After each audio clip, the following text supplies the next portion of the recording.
অনুব্রত মণ্ডলের প্রাক্তন দেহরক্ষী সাইকাল হোসেন গ্রেফতার। টুলু মণ্ডলের দুর্নীতির কারবারের যোগেই গ্রেফতার বলে অনুমান। গতকাল সাইকালের ফ্ল্যাটে তল্লাশি চালানো হয় প্রায় 22 ঘন্টা, একটা ম্যারাথন জিজ্ঞাসাবাদ করা হয় তাকে।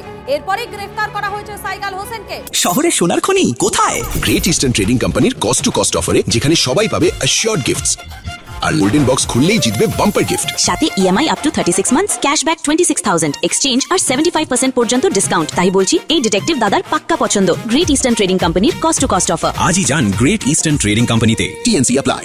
পুলিশ সূত্রের খবর, ফ্ল্যাট থেকে উদ্ধার হয়েছে 13 লক্ষ টাকা, মিলেছে 750 গ্রাম সোনা। 300-র বেশি দলিল উদ্ধার হয়েছে বোলপুর বাইপাস সংলগ্ন সাইকালের এই ফ্ল্যাট থেকে।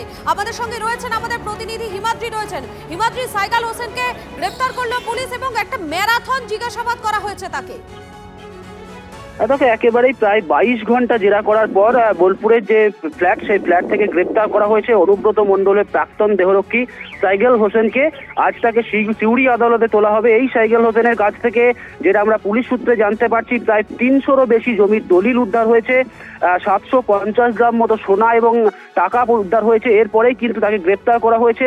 টুলু মণ্ডলের যে তদন্ত চলছিল, সেই তদন্ত যখন যে বোলপুরের সংলগ্ন যে বাইপাসে যে টুলু মণ্ডলের শালকের যে ফ্ল্যাট, তার ঠিক পাশেই রয়েছে সাইকেল হোসেনের ফ্ল্যাট। দুটো ফ্ল্যাটেই একসাথে তদন্ত হচ্ছিল।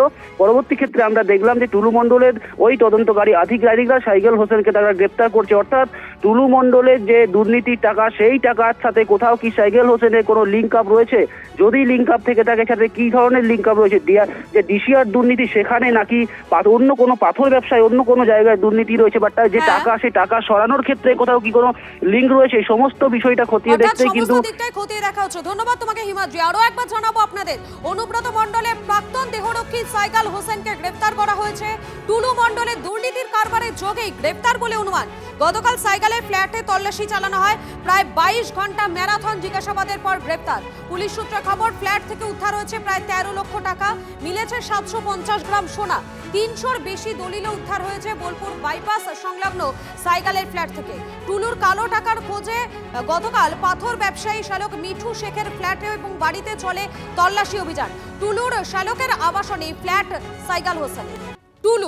টুলুর দুর্নীতির সাম্রাজ্য করতে সাহায্যে ছিল কাদের?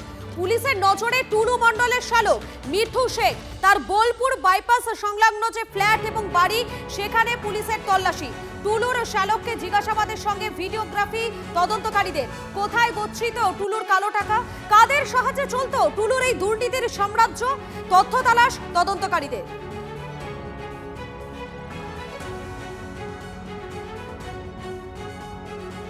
6 দিনের পুলিশ হেফাজতে টুলু মণ্ডল ঘনিষ্ঠ বিএলএল আরও প্রবীর দাস। সিউড়ির কল্পতরু পল্লীতে টুলু মণ্ডল ঘনিষ্ঠ বিএলএল আরোর বাড়িতে পুলিশে অভিযান। প্রবীরের বাড়ি থেকে 81,000 টাকা উদ্ধার। টুলু মণ্ডলের সঙ্গে যোগাযোগ ছিল এই প্রবীর দাসের।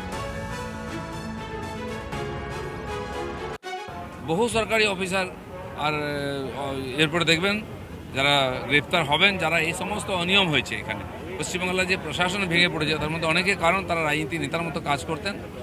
যারা সামনে আসবে তদন্তে, তারা ভেতরে যাবে। কোন মামলায় ফাঁসাবে আলাদা কথা, কিন্তু সবচেয়ে বেশি কথা, আজকে যারা বিজেপি সরকারে আছে তারা ভালো তৃণমূল খুঁজছে, ভালো চোর খুঁজছে, ভালো ডাকাত খুঁজছে, সে সরকারি হোক বেসরকারি হোক, তৃণমূলই হোক বা অন্য কিছু হোক। সুতরাং এদেরকে নোটিশ দিয়ে ধরে নিয়ে এসে তারপর কথা হবে, কত টাকায় ডিল হবে দেখে নাও, তারপর কিরম ছাড়বে। কোর্টের ব্যাপার, এটা আইনের ব্যাপার, আদালতের ব্যাপার, বিচার ব্যবস্থার ব্যাপার। তবে সমস্ত ইনভেস্টিগেশন যে প্রপারলি হচ্ছে কিনা, এটাও বিবেচনা হবে।